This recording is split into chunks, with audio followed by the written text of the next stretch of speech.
How can you say such a thing? How can you even bring yourself to say it? I've dedicated my whole life to you, given my entire self to our family. And not only did you betray me with some floozy, but you also dare to reproach me for not earning a single dollar, Lenora fumed, having listened to a whole stream of eloquence from her husband directed at her. That day, a terrible scandal erupted between them. Lenora was tired of enduring and staying silent as if nothing was happening. Their relationship had long been on the rocks. Recently, Alaric had become indifferent and callous, distancing himself significantly from his wife, which did not escape her notice. After their daughter grew up and went abroad to study, Lenora worried about her well-being. She wasn't getting any younger and understood that sooner or later her husband might have new interests.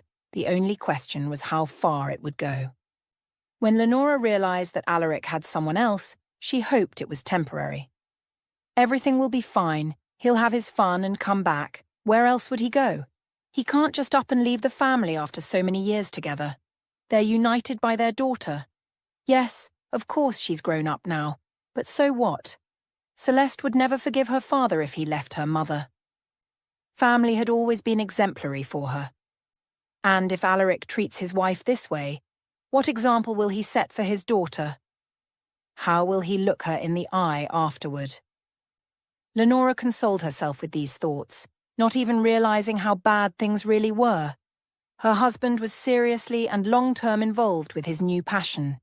He intended not only to marry her but also to transfer a large part of his property to his mistress. This was exactly what Coraline, a very swift and grasping girl, was counting on. Having caught a big fish, she immediately understood what to do and, after a few months of relationship, stunned her lover with joyful news. "I'm pregnant." Alaric was taken aback. He certainly did not expect such a turn of events. However, the man was not opposed. On the contrary, he had long wanted a son, an heir. His daughter was already grown up, living her own life. And he never really counted on Celeste. He understood that sooner or later his daughter would grow up, get married and leave home. What business could she inherit? Celeste didn't need any of it. She was a very creative girl. Serious affairs were not for her, and Alaric understood this. He always dreamed of an heir, but unfortunately, he and Lenora never had more children, so Coraline's pregnancy immediately had the desired effect on him. For the first time in many years, he seriously considered divorce but couldn't bring himself to tell his wife about it. He understood what the reaction would be, and the division of jointly acquired property, which Alaric had worked for by himself, was not a pleasant prospect. He decided to consult a lawyer first. Alaric had no desire to give Lenora half of everything he had. Not that he intended to leave his wife with nothing. An apartment, a substantial allowance, in his opinion, should be more than enough. And if Lenora's resentment hadn't been so strong, it's quite possible that the divorce process would have gone quietly and smoothly, but she couldn't come to terms with Alaric leaving and offered no guarantees from his side. "And what if you decide tomorrow that you don't want to support me anymore?" she exclaimed when her husband finally decided to speak openly about everything with her. "Then what? Will I be left with nothing?" "Why would that happen?" Alaric was surprised. "Everything will be outlined in the agreement. We can settle this amicably. Why all the hassle? I'll leave you the apartment. I'll send you support every month. What's the problem, Lenora? Why disgrace ourselves and blow up a scandal over nothing?" "Well, it happened. I fell in love. Coraline and I are expecting a child. It's just life. It happens to everyone." "To everyone? Nothing serious?" Lenora was outraged, unable to comprehend how her husband could speak so calmly about all this, as if nothing had happened. Her life was falling apart. Lenora's quiet, peaceful world was going up in flames right before her eyes. And he sits there, discussing how he'll live with some other woman in their house while leaving her, his lawful wife, who dedicated her whole life to the family with an apartment and an allowance. Just a handout. And goodbye. What about the years they spent together? Who would she grow old with? She didn't even know what scared her more, loneliness or the lack of financial support. Of course, Lenora wouldn't be left without money. Her daughter had great potential. Celeste hadn't gone abroad for nothing. She had a very serious potential, one of the best in art school. Soon she would start earning well. She wouldn't abandon her mother, but the issue wasn't about that. It was the threat of loneliness. After so many years of marriage, it was a real blow for her. She didn't know what to do. Lenora didn't even have anyone to share her concerns about the upcoming divorce. She couldn't complain to her daughter. She couldn't even imagine how she would tell Celeste what had happened between her and her father. The girl loved him so much. When she left, she called her dad almost every day. But then life got busy, and Celeste became too occupied to call her parents. But that didn't mean she didn't miss her father and mother. Celeste always considered their family ideal and couldn't even imagine that something like this could happen between her parents. But when she found out about everything, she didn't rush to conclusions, which was an even bigger blow to Lenora than her husband's actions. So that's how it is. She sighed heavily when Celeste asked her mother not to act rashly and not to make hasty decisions.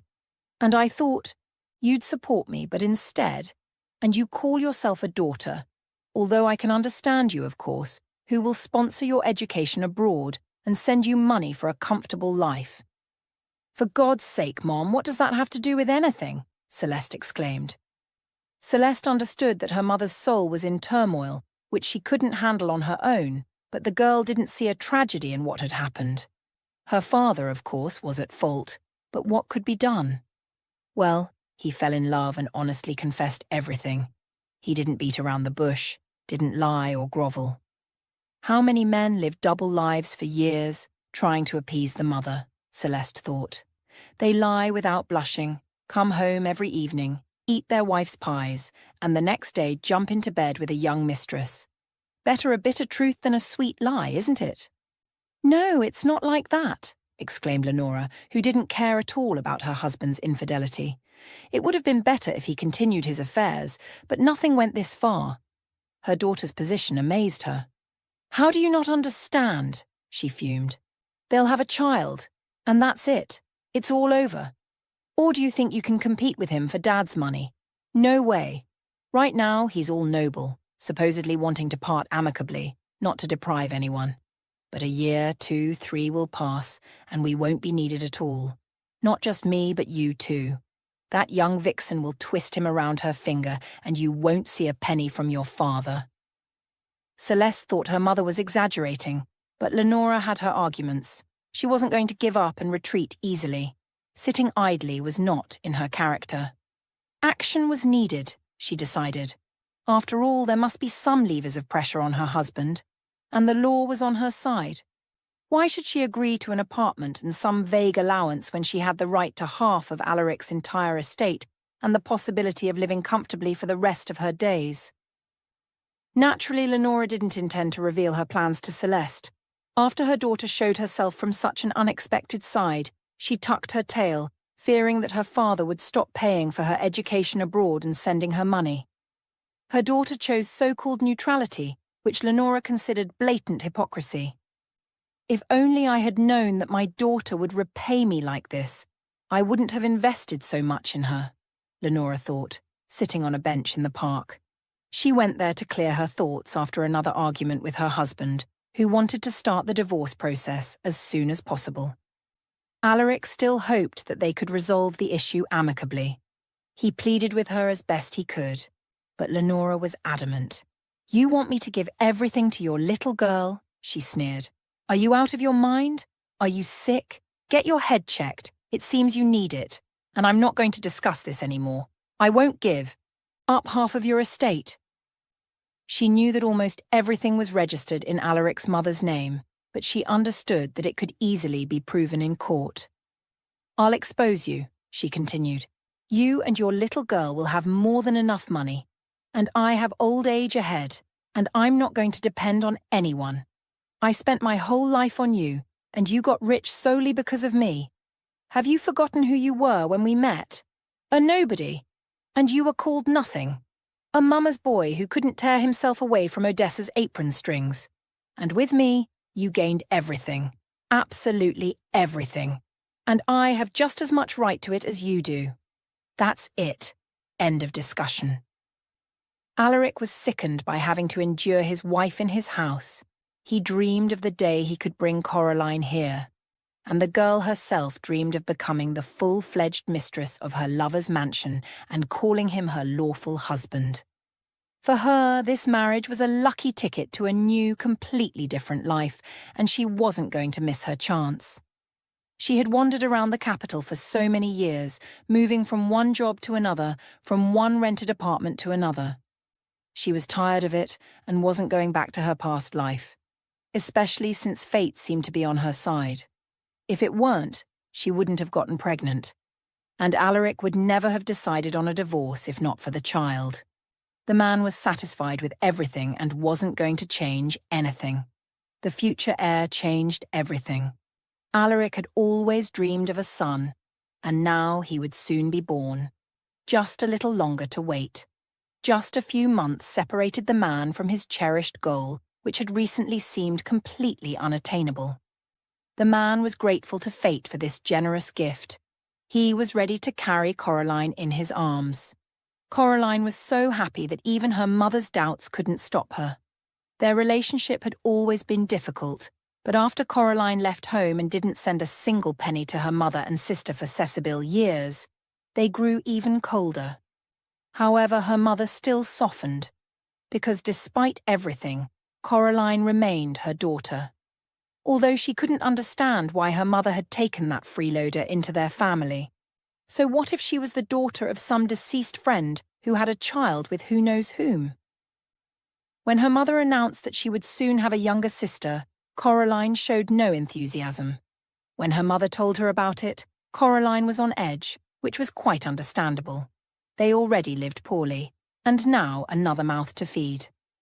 At that time, Coraline was already old enough to understand that with the appearance of a girl in the family, her life would worsen. And it wasn't just about money, but also that Sybil immediately made it clear to Coraline that she would help raise the younger one. Why do we need her? Don't we have enough problems of our own? Was all Sybil heard. From her daughter, who grew up to be a terrible egoist. Sybil could never have imagined that when Coraline grew up, she would become so cruel and heartless.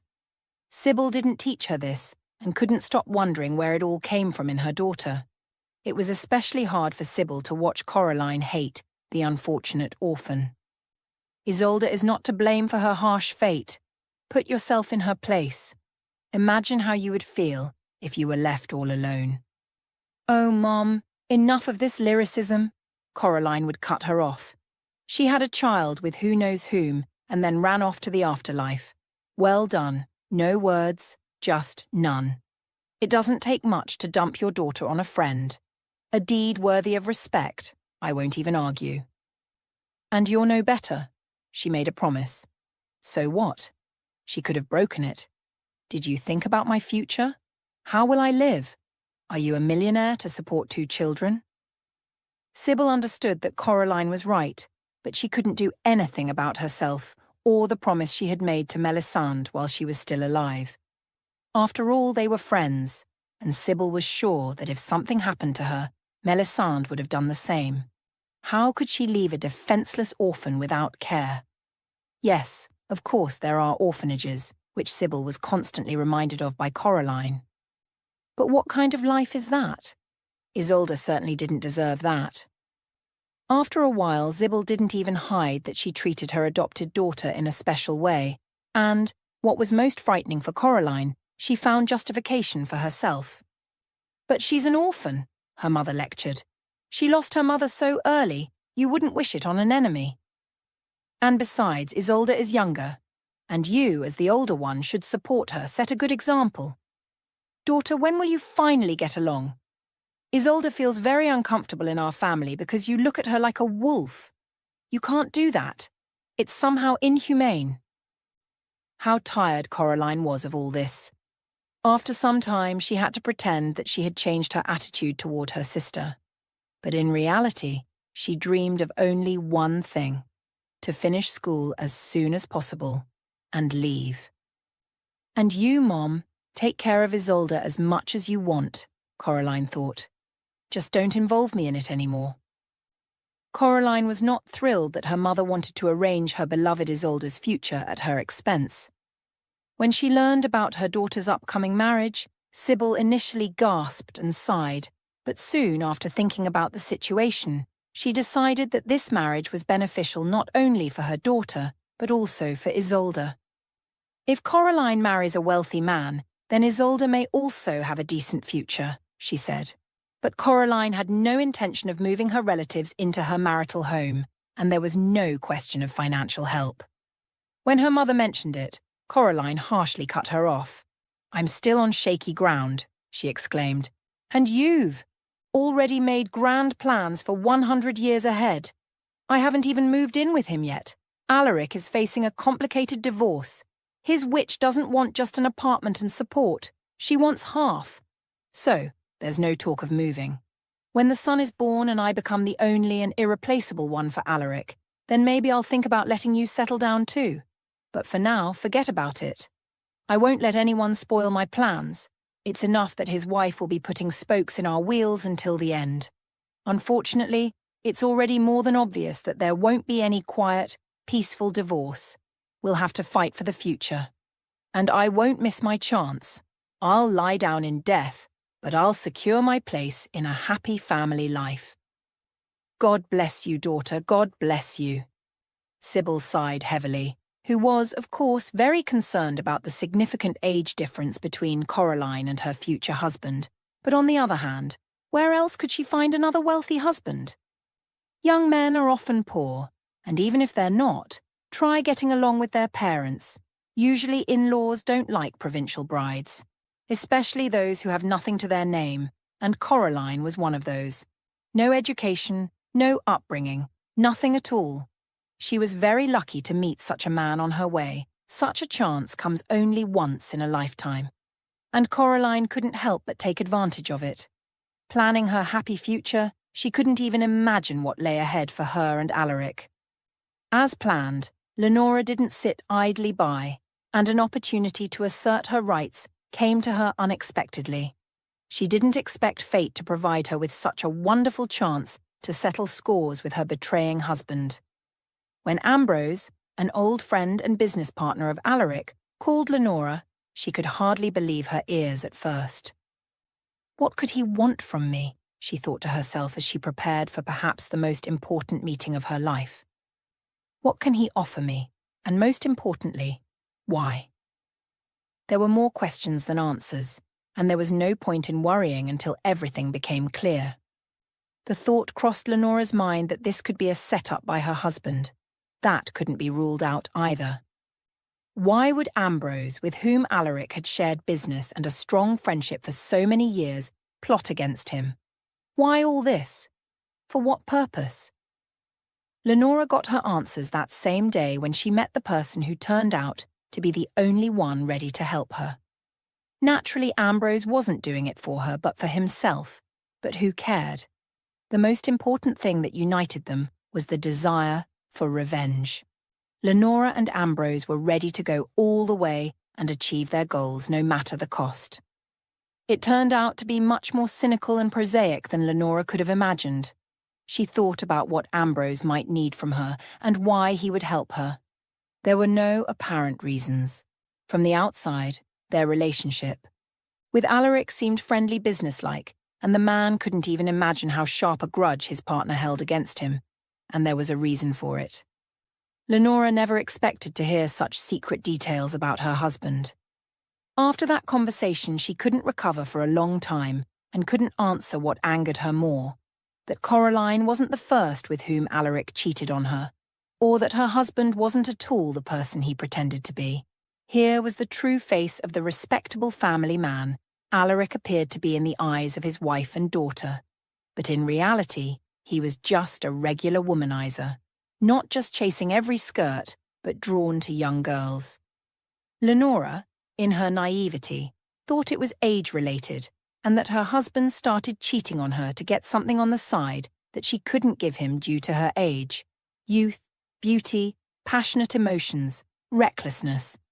But it turned out that Alaric had been like this for a long time, much younger than he is now, and here it is, the grey in the beard and the devil in the rib, as they say, in all its glory. Ambrose held a grudge against Alaric for past infidelities, one of which concerned his daughter Lorraine. When he learned that Alaric had seduced his only daughter, Ambrose was furious. Lorraine was his treasure, the light of his life.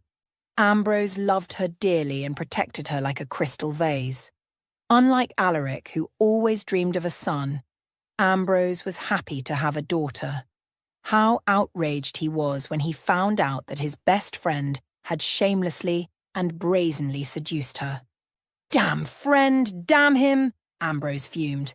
"Business partner, and I always helped him, always supported him, lent a shoulder in difficult times, and he, scum, went after the most precious thing?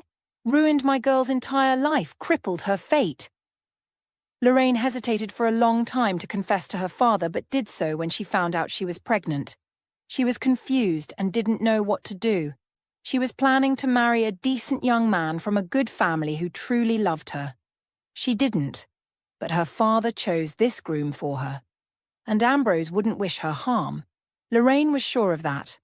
Her father was her closest person, dearer than anyone in the world.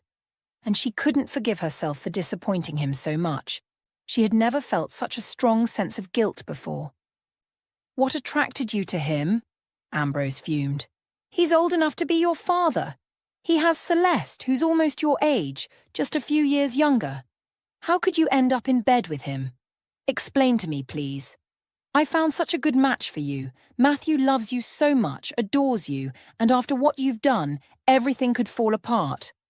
How will I look Matthew's parents in the eye? And they're just as important to me as Alaric. God, Lorraine, how could you? I never expected this from you." But Lorraine couldn't explain it herself. Alaric, a frequent guest in their home, showed the girl attention that Ambrose perceived as fatherly care. Everything spun out of control when Ambrose left for an urgent business trip. Serious problems arose at one of the sites, and the businessman, waking his daughter early in the morning, told her he would be gone for a couple of weeks. "Dad, where are you going?" Lorraine asked, barely opening her eyes. "Don't worry, daughter. I just need to leave urgently, it happened. There are some minor problems, but I'll sort everything out quickly and be back soon. Be a good girl."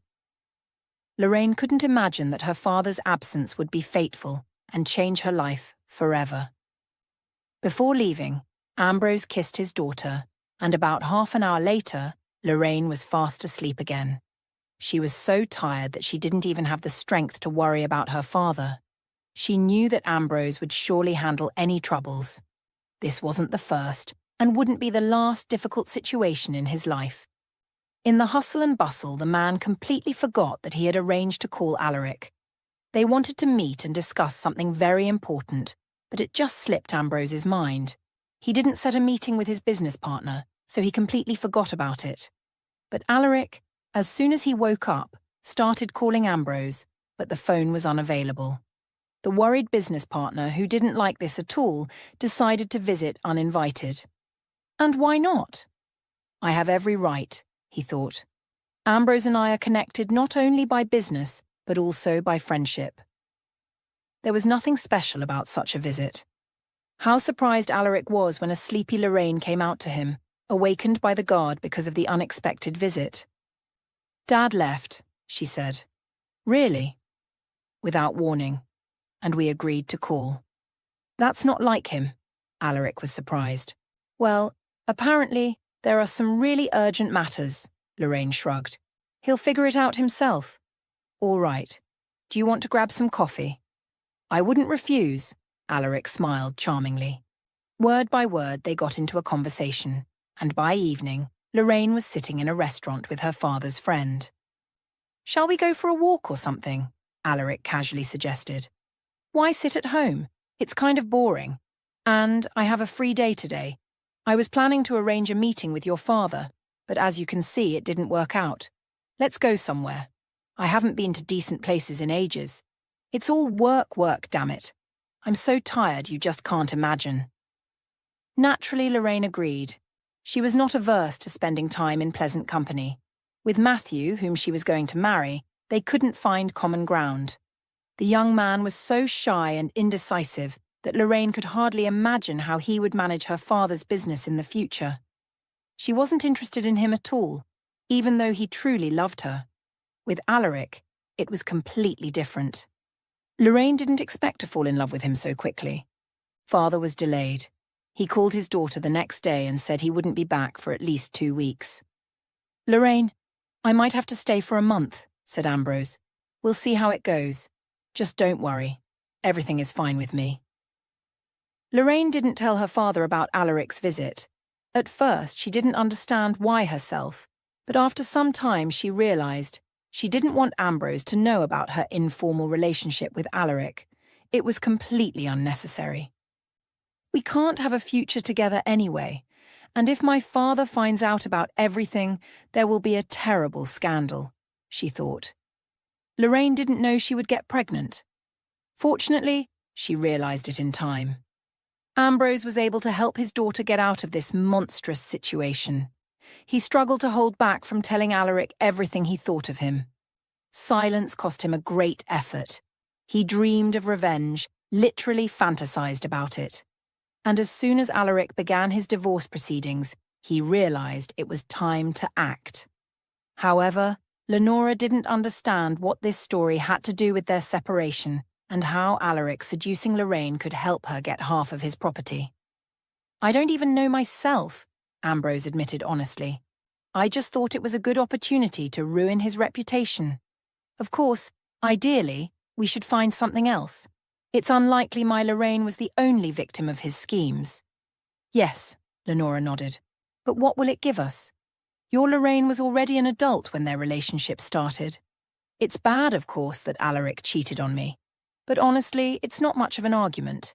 It's unlikely to affect anything, especially since you hushed it up, turned a blind eye, married your daughter off. Do you really want to blow up this scandal? As far as I understand, you did everything to avoid it." "That's true," sighed Ambrose. "But I'll repeat. It's unlikely Lorraine was the only one caught in his net. And what if Alaric had other relationships on the side and, for example, illegitimate children? That could be a good argument for the court." "What nonsense!" exclaimed Lenora, who couldn't catch any logic in Ambrose's reasoning. Lenora began to doubt the feasibility of this revenge, but she wasn't ready to refuse help yet. Ambrose suggested she hire a lawyer. "Someone must represent our interests in court," he said. "How else?" "I know that Alaric has been covering himself all his life, recording all his wealth in his mother's name, but that's easy to prove. First. And second, if we also disgrace him, our chances of winning multiply." "And what's your interest in all this?" Lenora smirked, already getting tired of this pointless conversation. She thought to herself, how long can we beat around the bush? They've been talking about the same thing for over an hour and haven't come to anything. There must be some kind of result in the end. Maybe the conditions Ambrose offers her won't be profitable at all. What is one lousy apartment and a handout in the form of alimony? In general, whatever Ambrose offered her, it would still be better for her than what she could get from her husband without his help. Naturally, no one was going to help Lenora for free. Although revenge for his daughter was Ambrose's priority, he wasn't going to refuse money. Either. He didn't hide this from Lenora. "It's much more profitable for you to give half of everything to me than to let those millions go to that swindler Coraline, who only dreams of stripping Alaric to the bone," added Ambrose. Lenora was amazed at her husband's calmness, who seemed to be completely unconcerned about the consequences of his decision. I wonder if he ever had the brilliant thought that after the wedding and the birth of a son, he would only have until Monday to live. She shared her thoughts with Ambrose. "And when he seduced my daughter, what do you think he was thinking about?" Ambrose squinted cunningly. "Did any thought of the consequences cross his mind? What do you think?" To be honest, Lenora didn't think about it at all. She was too preoccupied. After they agreed on everything with Ambrose, Lenora decided to politely take her leave. On her way home, she pondered how much she actually didn't know about her husband. She trusted him, loved him, took everything Alaric said at face value. And it turned out he wasn't at all the person he appeared to be in her eyes for many years. He'll spend all the money not on Coraline, but on some other girls, she thought bitterly. She was very upset that she was so wrong about someone close to her. Ambrose didn't waste time. It was only a few days after their meeting when the businessman called Lenora to inform her. "I found a lawyer. And not only that," he exclaimed proudly. "Not just a lawyer, but a real find. Casimir is also a private detective. He will definitely dig up something on Alaric that we can latch onto. I'm sure of it." "Will he dig the ground with his nose?" Lenora asked sarcastically. "Why not?" Ambrose smirked. Lenora sighed heavily. She had no illusions but promised herself she would see it through to the end. Casimir did his job even better than they expected. He unearthed information that would definitely ruin Alaric's reputation. It was even worse than Lenora could have imagined. "Are you sure it's her?" Lenora asked, examining the photos Matvey brought. "How did you manage to dig all this up?"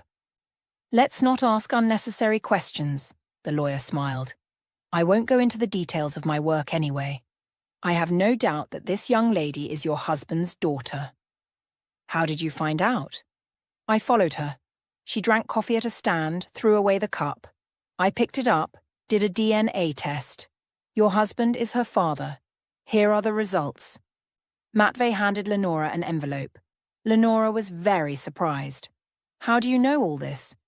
"Don't worry about it," Ambrose smiled. "What's the difference? The most important thing is the result, and here it is. Now imagine what a stunning portrait of Alaric will appear in court. A philanderer, and he even had a child on the side." "Are you sure this information will help?" "Of course. By the way, Matvey also prepared all the information about Odessa's real estate for us." Lenora understood. The chances of getting half the property were now high. Alaric wasn't very inventive, so he simply transferred money to his mother's account without even bothering to cash it out. How did he manage to stay in business with such a chicken brain? What were his lawyers and his security service thinking? Lenora thought with a bitter smile. Obviously, Alaric had long since decided for himself. "My wife and I will resolve everything amicably," he believed. "Yes," Lenora nodded, "but his handouts don't suit me. I'm not going to be left with nothing. This money belongs to me just as much as it does to him. He earned it while married to me, and that otter will have enough with half. She'll still live comfortably taking my place." Ambrose just smirked but didn't tell Lenora the main thing, what he and Casimir laughed about for so long yesterday. "Oh, the irony of fate," the businessman laughed. "They say the world is small for a reason. Sometimes it turns out to be so." "That's right," agreed the lawyer, who didn't expect such a turn of events himself. "I can imagine how Alaric will react in court when I disgrace him in front of everyone." "Not just you. We," Ambrose corrected the lawyer. "We'll do it together, so that the esteemed Alaric remembers us for a long time." He smirked. Lenora couldn't wait for the court. She wanted it all to end as soon as possible. Alaric made Cesabil attempts to settle things amicably with his wife, but none of them had the desired result. "Why is she so stubborn?" Coraline fumed when Alaric once again complained about his wife's intransigence. Coraline had long entertained the thought of slipping something special to Lenora, but she couldn't bring herself to voice her idea. What if Alaric reacts the wrong way, she wondered. Although if it were up to her, she wouldn't hesitate for a second. But Alaric, despite his irritation with his wife's behaviour, didn't wish her harm. Although if it were up to her, she wouldn't hesitate and wouldn't delay. Lenora was ruining their life with her future husband, and Coraline didn't want to share the property with her at all. She wasn't planning to deal with Alaric either, as he suited her in every way as a husband, and Coraline wanted to live a long and happy life with him, as much as possible, considering their significant age difference, which didn't bother her at all. But nevertheless, the more money she could potentially get, the better. You never know what might happen, and no one is eternal. And if something happened to Alaric, Coraline would be left completely alone with her son and a business she didn't understand at all. Alaric understood that if Lenora managed to sue him for half of the jointly acquired property, he would have to pay a lot. Selling the company was the worst option for him, and joint management threatened the future heir, whom he considered his unborn son. No matter which way you turn, it's a dead end, Alaric thought sadly. From time to time he caught himself thinking, was it all worth it? I could have lived quietly. Yes, with an unloved, long-boring wife, but somehow I would have lived out my life. And then it doesn't matter. What does it matter what remains after? You can't take it all to the grave. But he pushed those thoughts away. What's done is done. It can't be changed, he told himself. Alaric wanted a son, and he would soon be born. Making the future baby his heir without divorcing his wife was impossible. Coraline, as the mother of her child, wouldn't agree to less. And Lenora, proud and willful, would never accept a child born on the side. She wasn't like that, proud and willful. Even though she lived her whole life behind the back of a wealthy husband, she didn't lose her character, so there was no point in considering any options other than divorce on Alaric's terms. Yes, Lenora didn't accept them, but it didn't concern him. She didn't want to do it the easy way. Then it will be the hard way. She will be left with nothing, not even an apartment or alimony. Reasoning in this way, Alaric couldn't imagine what awaited him. He couldn't wait to finish all this paperwork, just like Lenora and Ambrose couldn't wait for the court day, which was supposed to put all the dots on the i's in this difficult case. Odessa was the most worried, for whom it seemed time had stopped altogether. It was understandable, after all, the fate of her only son was being decided, whom the loving, caring mother didn't condemn at all. You can't say that Odessa approved of her son's behavior, but if it happened, what's the point of discussing it now? Son, the most important thing is not to worry, she lamented. The truth is on your side. Lenora hasn't earned a penny in her entire life, she convinced her son. She definitely doesn't deserve half of your fortune. Everything will definitely be resolved in your favor. Alaric, having enlisted the support of a lawyer, felt confident. These divorce proceedings, Leopold waved it off. It's all the same. Wives want to trick husbands, and I have to show them that they won't succeed. What a bore. This wasn't the first such case in Leopold's extensive practice.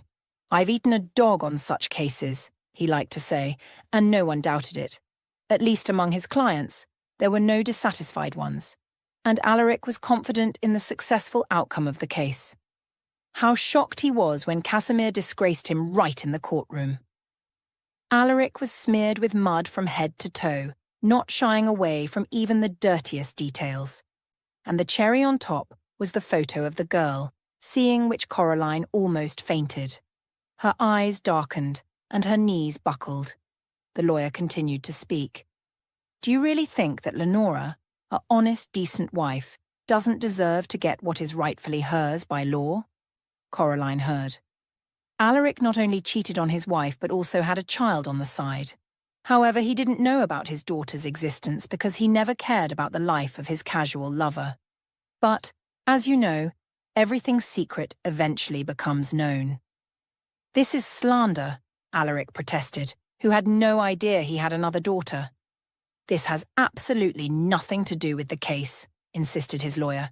But Casimir wouldn't stop. He had much more to say. The situation reached a boiling point when Lorraine unexpectedly entered the courtroom. "My God, daughter, what are you doing here?" exclaimed Ambrose, turning pale. "Why did you come? How did you find out about the trial?" Lorraine knew that her father was directly involved in Alaric and Lenora's divorce proceedings. She heard something in conversations. Her husband told her something. It was difficult to hide anything in their rather narrow circles. And deep down, Lorraine unexpectedly felt the desire to take revenge on Alaric. She was overwhelmed with conflicting feelings. She blamed Alaric for all her misfortunes. Because of him, I lost my child. Because of him, I almost lost everything I had. All the prospects, all the plans for the future could have collapsed, she thought. Lorraine felt that both Alaric and she were to blame for her troubles. However, her guilt, as it seemed to her, was not as great as that of an adult, married man who took advantage of her trust. And she was simply tired of lying, hiding and being afraid that their relationship would ever come to light. Lorraine couldn't get pregnant and blamed Alaric for it. If she hadn't had to get rid of her firstborn because of him, who was a real disgrace and dark spot on her reputation, she and Matthew might have already had children. Her husband was very worried about this. He even underwent all possible examinations himself, and Lorraine was afraid to tell him that she was the reason for their childlessness. She lied, constantly lied, and was terribly tired of it. She wanted to finally remove the burden from her soul, confess everything, and let what happens happen, especially if it helps to financially ruin Alaric once and for all. Lorraine thought it was very unfair that he wanted to leave his ex-wife practically with nothing in an absolutely dishonest way. She hesitated for a long time to have an open conversation with Matthew. But the moment came when she finally decided if he loves her, he will understand.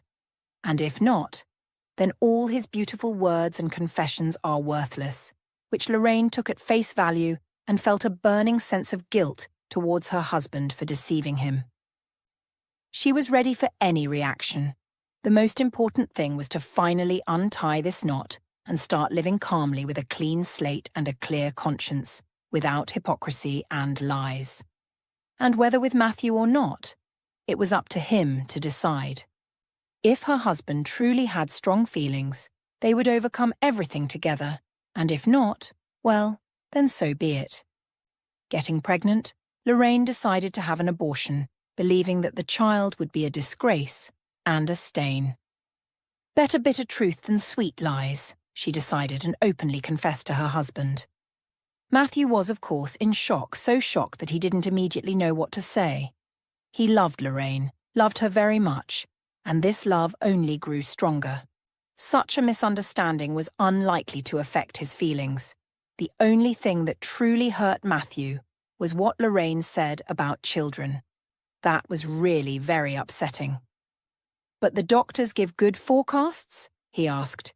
"Even if not now, even after some time, we will be able to become parents, right?" From Matthew's reaction, Lorraine realized that he didn't care at all about her dirty past, and the only thing that interested her husband was their joint future, which couldn't but please. Matthew wasn't afraid of disgrace. He believed that his wife would do the right thing by appearing in court. "And what about your parents?" Lorraine asked worriedly, realizing the consequences. Her father-in-law and mother-in-law could rise up, not just make a scandal, but a large-scale scandal. It could even come to them persuading Matthew to divorce. After all, being married to a woman with such an ambiguous reputation and a huge stain on her biography, well, that's not the easiest test. If it weren't so, Ambrose wouldn't have hidden anything. And Lorraine, who until a certain moment was very afraid of public condemnation, wouldn't have gotten rid of her firstborn. She would have given birth and raised it, and Matthew would have decided for himself whether he wanted to tie his fate with a woman with a child or not. But the past couldn't be changed, and the future could still be arranged as desired. Matthew wasn't afraid of either his father or mother. In the end, he was already an adult, and without his participation, his father's business could simply get stuck. Matthew turned out to be very talented and smart. He grasped everything literally on the fly. What's done is done, he thought, realizing that the court day would be the real end for him. He was confident that he would cope with everything in life, even without help and without his father's patronage. Therefore, Matthew supported his wife. They had nothing to fear. And Lorraine didn't dare to tell her father about her decision to come to court. She just carefully found out where and when the meeting would take place and decided to surprise everyone present, especially Alaric.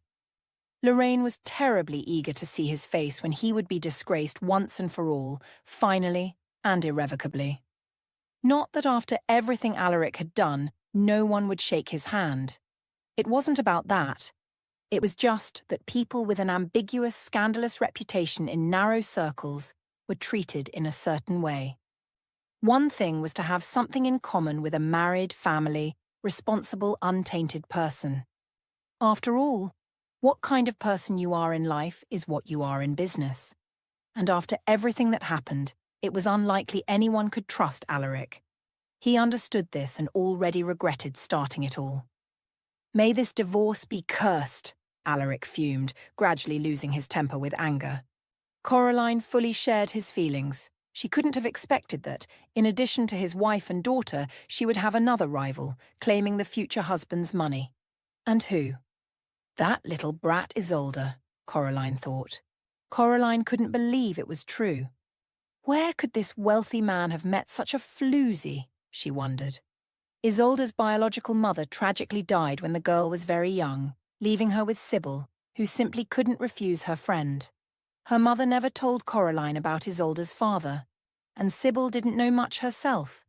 Melisande, Isolde's mother, when she got pregnant, wasn't eager to share the details of how it all happened with her friend.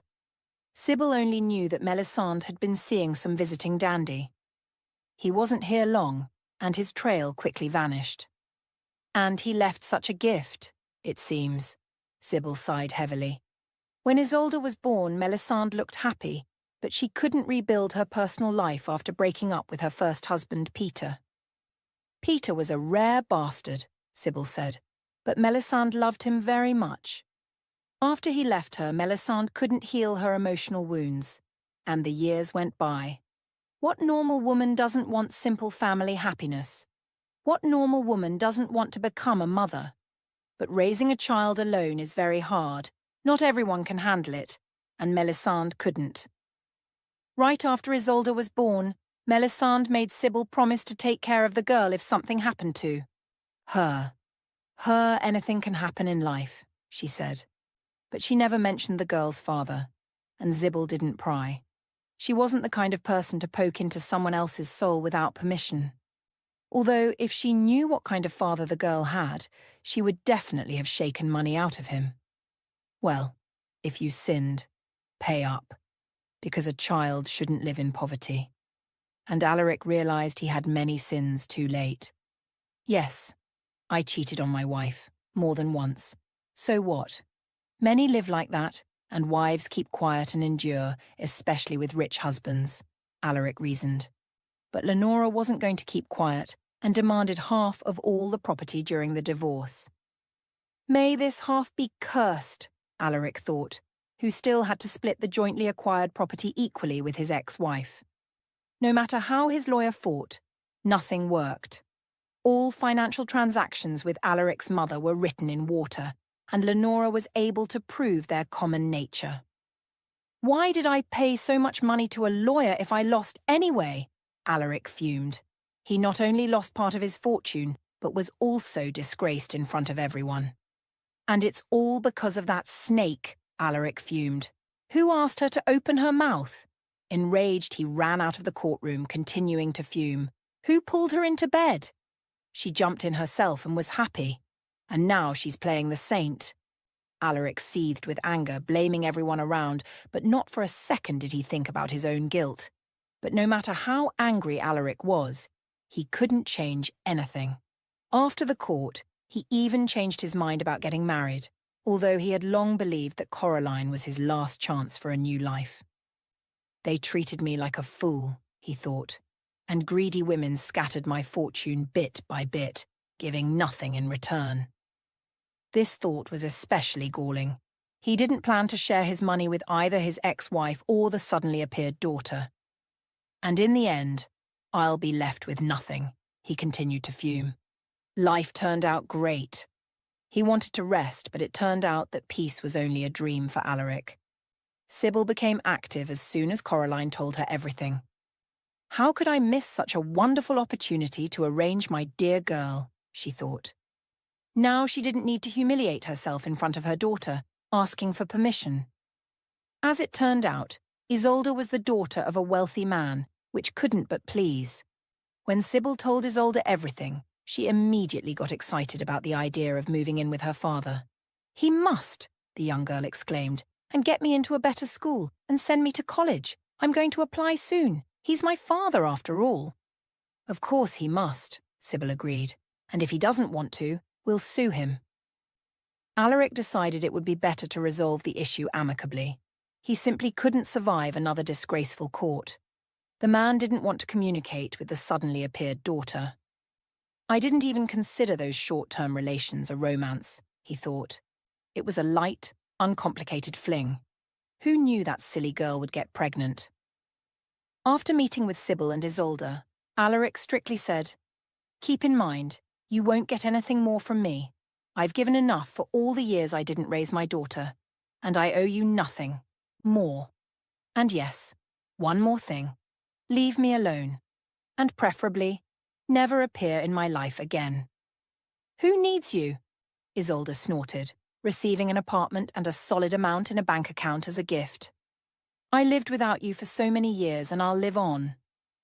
"Well, that's great," Alaric exclaimed, recalling his main goal. He and Coraline were expecting a son.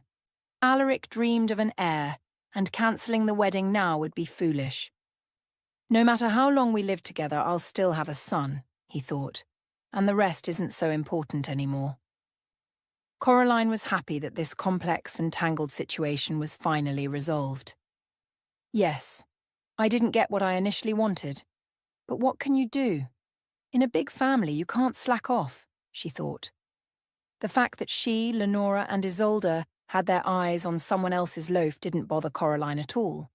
The main thing was what she managed to get: a wealthy husband and money. "Yes, I have no relation to them, but it doesn't matter. The main thing is that something remains," she thought. Living comfortably was possible if you behaved correctly.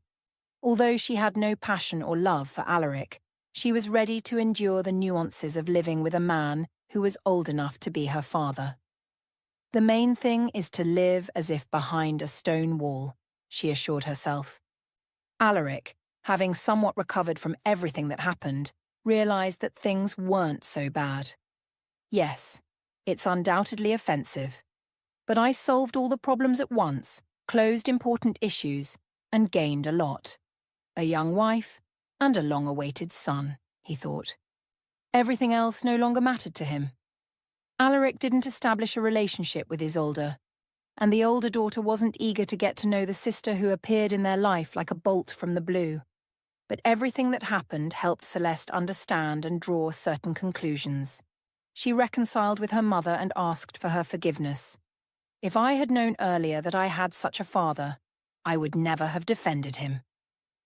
The image of the ideal father and caring husband collapsed before her eyes. Now Celeste understood that Alaric had been cheating on Lenora even when Celeste was a teenager. But that was another story altogether. What could he be condemned for? But after the court, Celeste's opinion, who came on the day of the court, changed dramatically. If before she dreamed of finding a husband like her father, now, God forbid, anyone but him. The girl was even grateful to Coraline for appearing in their life, and especially to the lawyer. If it weren't for all this, Celeste would never have been able to look at Alaric with different eyes. She would have continued to consider him a worthy example of male behaviour and a loving father, which he never really was. Realising this didn't give Celeste peace. "Mum, is he really like that?" she asked Lenora the same rhetorical question, which was very difficult to answer. Her mother didn't have this answer. Living many years with someone who remained a stranger, what could be worse? But Celeste meant something else entirely. She was talking about how Alaric never loved anyone. And realizing this made the girl feel terrible. Neither his wife nor Celeste, nor even the second daughter, whose existence he didn't even know about. Throughout his life, Alaric was only interested in money. And perhaps the only person who found a place in his hard, cynical heart was little Rupert. Immediately after the birth, Alaric, secretly from Coraline, did a DNA test to make sure he was indeed raising his own son, not some stranger boy through whom Coraline was trying to gain access to his money. "No, I'm too tired of being a cash cow and a fool, he thought, opening the envelope with the test results. When he learned that Rupert was indeed his son, Alaric felt enormous relief. At least this time no one deceived me this time, he thought, holding the cherished results in his hands. As soon as Alaric sat on a bench in the park, he burned the envelope with the test results. No need for Coraline to know I checked her. That would be unnecessary, he decided. Years passed, and the bond between Alaric and his son, Rupert, grew stronger with each passing day. Despite his initial doubts and suspicions, Alaric found himself increasingly captivated by Rupert's innocence and curiosity about the world. The boy's laughter and endless questions about life slowly chipped away at the walls Alaric had built around his heart. One crisp autumn afternoon, Alaric and Rupert were walking through the same park where Alaric had once burned the envelope containing the DNA test results. The leaves crunched beneath their feet, and the air was filled with the scent of pine and earth. "Dad, can we get some ice cream?" Rupert asked, his eyes wide with anticipation. Alaric chuckled, ruffling his son's hair. "Of course, my boy. Anything for you." As they sat on a bench with their cones in hand, Rupert turned to his father with a serious expression. "Dad, why are you always so worried about money?" The question caught Alaric off guard. He paused, looking at the earnest face of his son. "Well, Rupert, money has always been important to me. It gives us security, a good life, and opportunities." "But," Rupert countered, "aren't people more important than money?" Alaric was silent for a moment, taken aback by the simplicity and truth of his son's words. He thought about the years he had spent chasing wealth, often at the expense of personal relationships. He realized that in his quest for financial security, he had overlooked the true treasures in his life: love, trust, and family. "You know, Rupert," Alaric began, his voice softer, "you're right. People are more important, and you, my son, are the most important person in my life." Rupert beamed, and Alaric felt a warmth spread through him that money could never buy. It was a feeling of contentment and fulfillment, a sense of having found something precious and irreplaceable. As they finished their ice cream, Alaric made a silent vow to himself. He would work to be a better father, to nurture the relationship he had with Rupert, and to cherish the moments they shared. He realized that true wealth lay not in his bank account, but in the love and happiness of his family. From that day forward, Alaric lived with a renewed sense of purpose. He still managed his business affairs, but he no longer allowed them to consume him. Instead, he focused on creating memories with Rupert, watching him grow, and being there for him every step of the way. And as the years went by, Alaric found that his once hard, cynical heart had softened, filled with the love and joy that only a son like Rupert could bring.